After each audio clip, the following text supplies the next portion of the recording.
சிம்பு கன நேரத்தில் உணர்ச்சிகளை பிரதிபலிக்கக்கூடிய அற்புதமான நடிகர் மட்டும் இல்லை, மிகச்சிறந்த திரைக்கதாசிரியர், தேர்ந்த இயக்குனர். சிம்புவுடைய திறமைகள் இவை மட்டுமா? அவர் ஒரு நல்ல பாடகர், இசையமைப்பாளரும் கூட.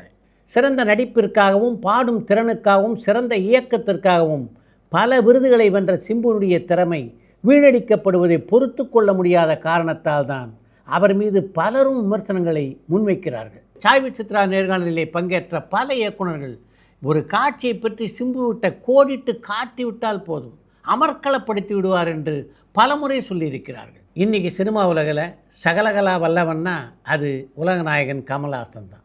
அவருக்கு அடுத்து அதே வழியில் பயணிக்கின்றவர் தான் சிம்பு என்று பலர் சொல்ல நான் கேட்டிருக்கிறேன்.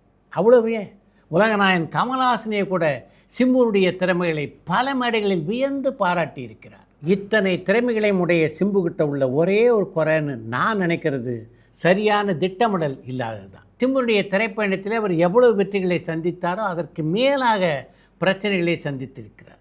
இந்த பிரச்சனைகள் எல்லாமே சிம்புவால் சுலபத்தில் தீர்த்துவிடக்கூடிய பிரச்சனைகள். அப்படி இருந்தும் அந்த பிரச்சனைகளை ஏன் சுமந்து கொண்டிருக்கிறார் அப்படின்றது தான் புரியாத புதிராக இருக்கிறது.